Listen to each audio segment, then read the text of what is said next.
I kept a secret for 36 years. I wasn't threatened, I wasn't told, don't tell. It was almost as if he knew I wouldn't.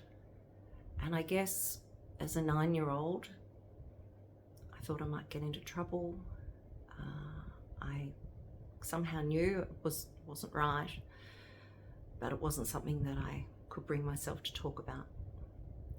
I went through most of my life, my teens kind of blocking it out, pretending it didn't happen. And by the time I got to my 20s, I decided that there wasn't really any point ever talking about it because, well, you can't change what's happened. You can't undo the past.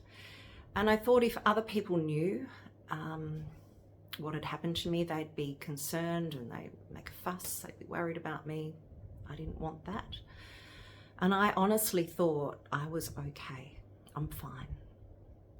It wasn't until my mid-40s that there was a sequence of events that collided and it completely changed my perspective. And I started to speak about what had happened. I told some friends first, it's often the way. I then told my family. It was really hard. But ultimately that led me to tell the police. I made a police report and told them that I was sexually abused by a trusted neighbour when I was just 9 years old. That report led to an arrest and a court case and ultimately a conviction. So that all sounds great, and yes, satisfying, absolutely. The other thing that happened along that at the same time is I reconnected with a whole lot of feelings. I dissociated as a little girl, and that meant that my feelings were numb. And so that's why I created this belief in my teenage years and 20s that what happened didn't matter, because I had no memory of feeling anything bad.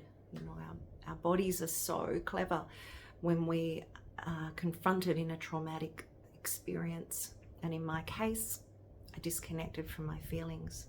While that court case was going on, it took a few years, I was busy reconnecting, and a lot of that was uncomfortable and messy.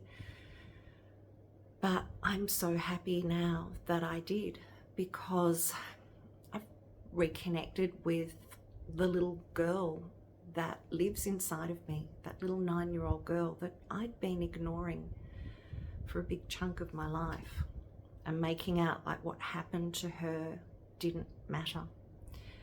It did matter, it mattered a lot. And she needed to hear from me that she was loved, she is loved.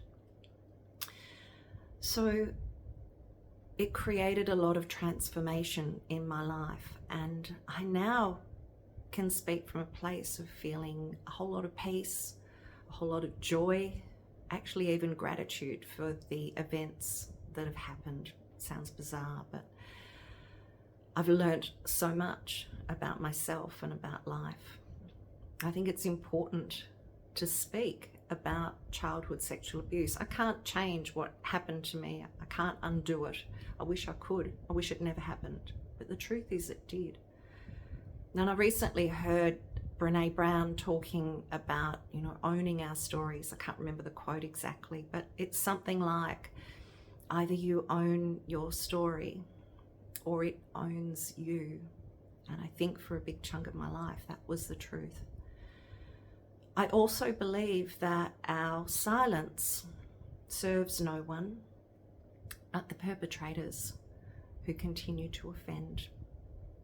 So that's why I'm speaking. That's why this little video is here. And I want anyone to know, anyone that has also experienced childhood sexual abuse, to know that it wasn't your fault. Definitely was not okay. And I encourage you to claim your voice, claim your story. Because I know in my case it wasn't serving me to pretend that it didn't happen and it didn't hurt.